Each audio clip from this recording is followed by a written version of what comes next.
And welcome back to the Daily Wrap. It's time for Yay or Nay. Well, the 2016 election is still well over a year away, but you wouldn't know it. But that hasn't stopped politicos from guessing who will be the nominees for each party. And for Democrats, it seems to come down to Hillary Clinton or Elizabeth Warren. But what about Al Gore? Since leaving the office of vice president and his failed attempt to win the Oval Office back in 2000, he has expanded his world well beyond politics. We all know about his environmental work, and he's also written several books as well. Earth in the Balance, that was a bestseller, and serves on the board of Apple as a senior advisor to Google, and at the mega venture capital firm Kleiner, Perkins, Caulfield and Byers, and 70 other names. So, which could help him financially in his campaign, clearly. So, what do you guys think? Al Gore for president in 2016. Bradley? Nay. Simple nay. Perfect. Heather? I think it would be interesting. He brings a lot more to the table. He also has a lot more baggage. The whole divorce thing too, and there's just a lot that people against him would be able to dive into, and people for him would be able to use to support him. Yay, why not? Well, it's not going to happen. So, I mean, look, the polls today make it just crystal clear, email scandals or not, Hillary is so far ahead of anybody else, it's ridiculous. I mean, it would take something just who knows what to hold her down. She's 45 points ahead of the next closest candidate, I'm a nay as well. Mr. Gore, here is where it all falls apart. If he runs on climate change and the environment, all I have to do if I'm a Republican challenger and say, didn't you own Current TV and you sold that to Big Oil, otherwise known as Al Jazeera, for $500 million? Game over. So I think Mr. Gore is smart enough to know that. Okay, next. Take a look at this. What do you need a fake ID for? So I can vote. And that's from The Breakfast Club that came out 30 years ago. And I think we could all agree that teenagers' brains are not yet fully developed, as Brian's from said Breakfast Club. Some scientists argue that human brains aren't fully developed until we're in our 30s or 40s. Exhibit A. Wow. At any rate, a lot of responsibility is given to teens between the ages of 16 and 18, like driving, gambling, joining the armed forces, and even voting. Well, that last one might change a little. San Francisco now looking to change the voting age to get this 16.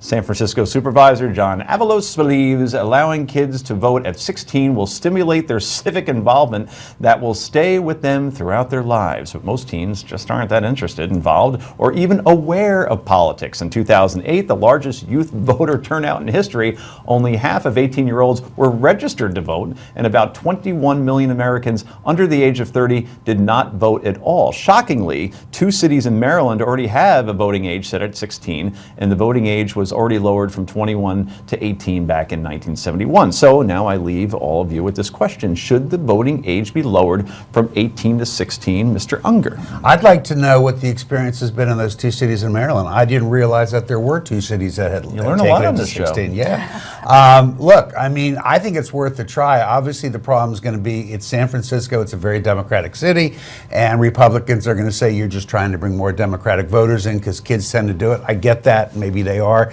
But it'd be kind of interesting to see how they vote. They're probably more engaged than a lot of grown-ups I know.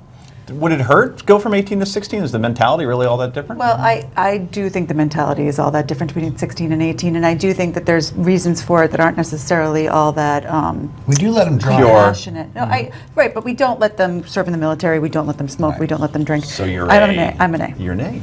I'm a nay too, and I appreciate the motivation. I think part of what you're If getting it's at, real. right? And I think that the idea of creating greater civic engagement hugely important. But at some point, you're chasing them. If we want to increase civic engagement among teenagers, as a parent of a couple of those, I know what to do. Actually, have better politics. Let politics be credible, so our kids actually believe they had a role to play, and then they'll be eager to vote at 18 rather than begging them to vote at 16. Okay, and I am an A as well under the what he said rule. So good job. all of Hey, you. you're all a bunch of old fogies. Boom. So, speaking of lazy Utes, in the words of Joe Pesci, What's a Ute? a new study by the Educational Testing Service found that American millennials are falling behind in basic basic skills, but sure, let's let them vote. ETS compared the literacy and numeracy skills of millennials from 22 different developed countries, and the results for America were bleak at best. Even though U.S. millennials are highly educated, meaning many have a college degree or higher, they are passing through high school and college without acquiring, basic skills necessary for many jobs today. 50% of U.S. millennials scored below the minimum standard of literacy proficiency, with college-level American millennials on par with high school-level students in Japan, Finland, and the Netherlands. Only 2 other countries scored worse than the U.S., Italy and Spain. About 2/3 of U.S. millennials failed to meet minimum standard for understanding and working with numbers, ranking dead last among 22 countries. You get the idea, guys, so this is a very quick one now. Are millennials prepared to take over, yay or nay, quickly? Not as well as they need to be. Heather? Yeah, a lot of work to do. Agreed, but they never were. We all know people who came out of college who couldn't write a sentence. And I am a nay as well. Besides, robots are going to do everything, so they really don't have to know anything. Anyway, that's our show for tonight. Great panel, A-Team, thank you. And we'll be back tomorrow night, 6 p.m. for more Daily Wrap. I'm Joe Concha saying bye-bye.